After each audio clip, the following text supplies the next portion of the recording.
Okay, so you do realize it's not actually a valid reason. Let's sort this out. I'm Tobias Murphy, and this is Murphy Music Academy.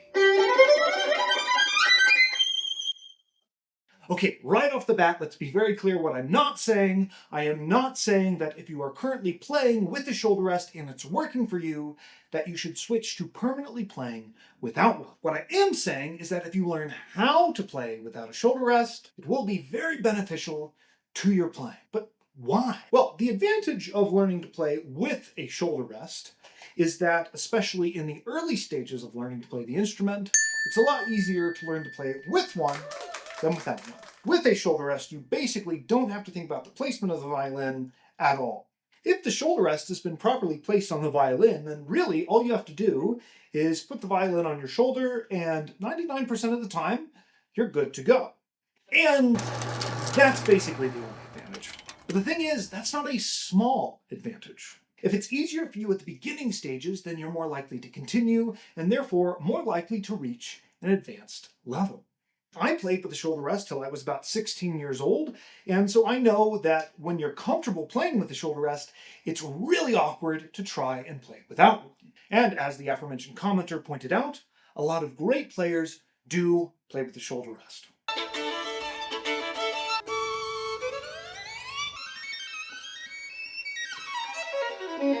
But at least an equal number of great players don't.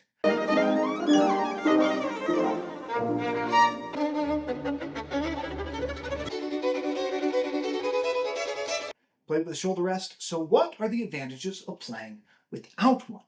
Well, if you play without a shoulder rest, you are forced into incorporating the violin and the violin technique more into the body's natural mechanics.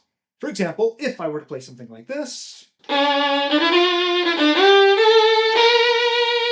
there's a whole series of leverages I'm using that allow me to play high on the G string with that level of intensity with very little physical effort. For instance, to play this high B flat, I'm not just squeezing the neck of the violin with the muscles in my arm and hand. What I'm actually doing is this sort of leveraging motion, where my third finger goes down into the string, which causes my thumb to push up into the neck of the violin. And because I'm using more of a leverage instead of a squeezing motion, this pushing down into the string pushes my violin more down into my collarbone, which then very comfortably cradles the violin into my shoulder, which provides an incredibly secure position for my bow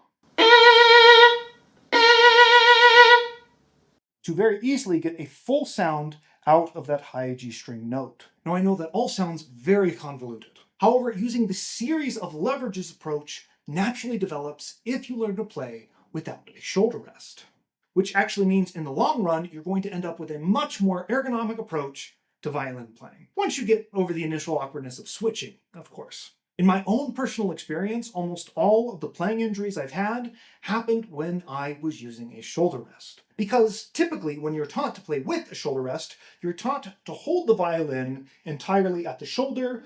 2, 3, 4, 5, 6, 7, 8. Which produces a lot of tension here in the shoulder and neck.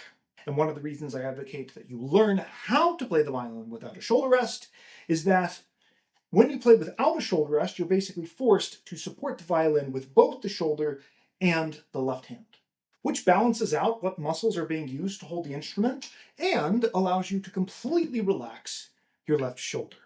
Now, you can still play this way with a shoulder rest, but because so many people are taught from the very beginning to clench when they're playing with a shoulder rest, trying to learn to play without one can greatly eliminate that tendency.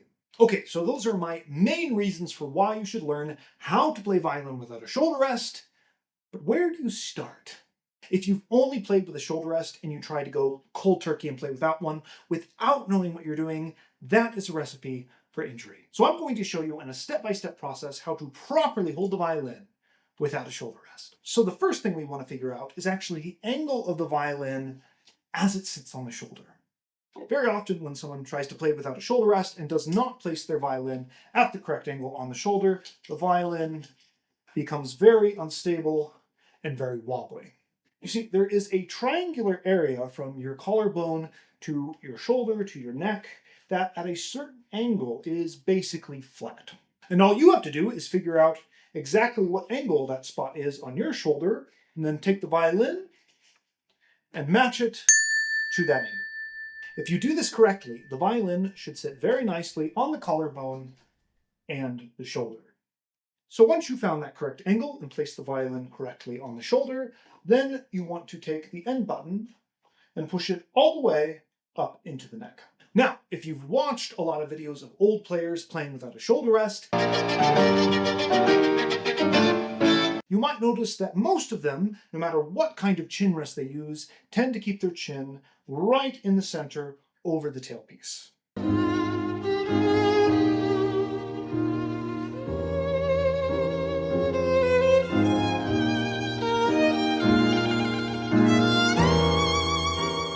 However, very often when someone plays with a shoulder rest, they tend to let the violin sit a little bit lower on the chest.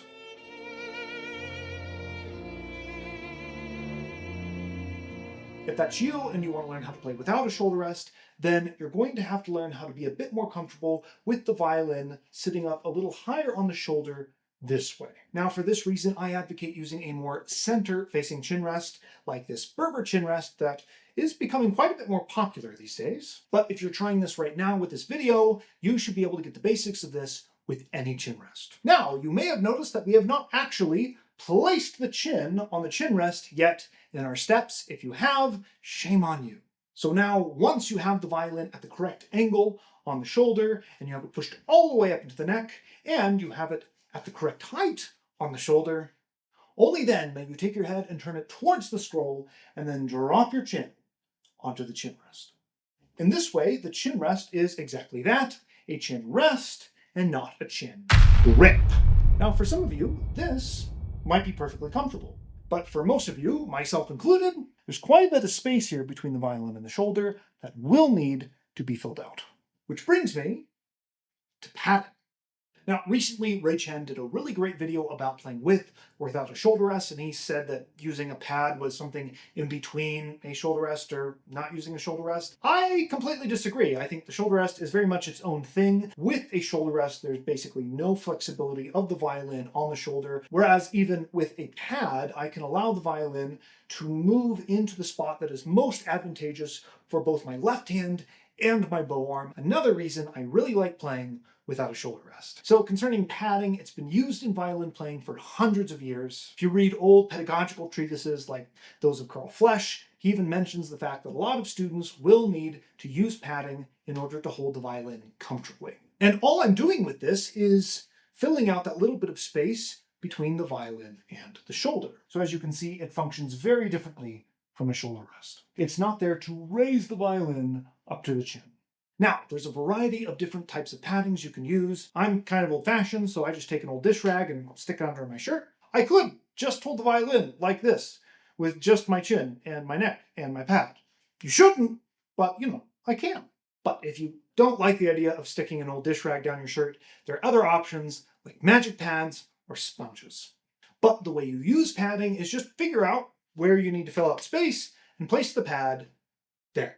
Now, some of you might be thinking, won't that dampen the sound of the instrument? And the short answer to that is not really. The long answer is that the mechanical advantages of playing without a shoulder rest essentially cancel out any dampening effects of having so much physical contact with the body of the instrument. And that's basically it. That is how you hold the violin without a shoulder rest. So now that you know how to hold the violin without a shoulder rest, let's talk about playing the violin without a shoulder rest.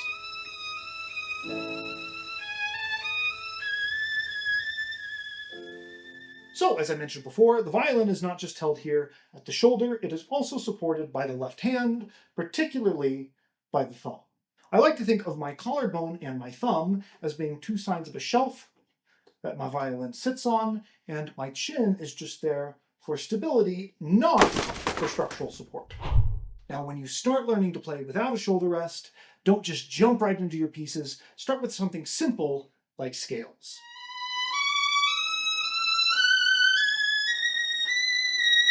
if you're not used to playing without a shoulder rest, you're going to find that your thumb is a lot more active in the general placement of the fingers,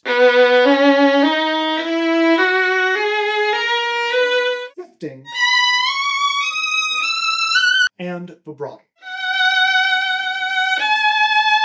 Which is exactly why I want you to practice without a shoulder rest, but it's going to be a bit weird if you're not used to it. And for most of you that generally play with a shoulder rest, that's really all you need to do. Like I said at the beginning of the video, I am not here to try and get you to permanently change. I've just generally found that teaching people who play with a shoulder rest how to play without one greatly improves their playing, particularly in the realms of shifting and vibrato. And hey, if you feel like you want to move over to shoulder restless playing entirely, then please shoot an email to admin@murphymusicacademy.org to set up a trial lesson with myself or any one of the wonderful teachers here at Murphy Music Academy, most of whom do not use a shoulder rest. We'll be sure to get you and your playing on the right track. Now, before I go, I actually do have one very important caveat, and that's some people actually do need to have the violin raised a bit closer to their chin. If you have a particularly long neck, then you may not just need to have the space between the violin and the shoulder filled out, but also have the violin raised up a bit as well. A while ago, I had such a student, and he really wanted to learn how to play without a shoulder rest. I was not forcing it on him. As I said before, I don't do that, but he wanted to learn how to do it. So we had to come up with a solution to where we placed some permanent padding right here on his violin, where it meets the collarbone, which raised the violin sufficiently enough to where we could then have him place some padding under his shirt. And that was a solution that worked for him just fine, and might also work for you if you need it. So if you have a long neck and you want to learn to play without a shoulder rest, that could be a viable option. But in my experience, most people don't have necks that long, even if they think they do. Anyway, I've been Tobias Murphy for Murphy Music Academy, always here to remind you there is no pleasure in mediocrity. Happy practicing, and I'll see you next time.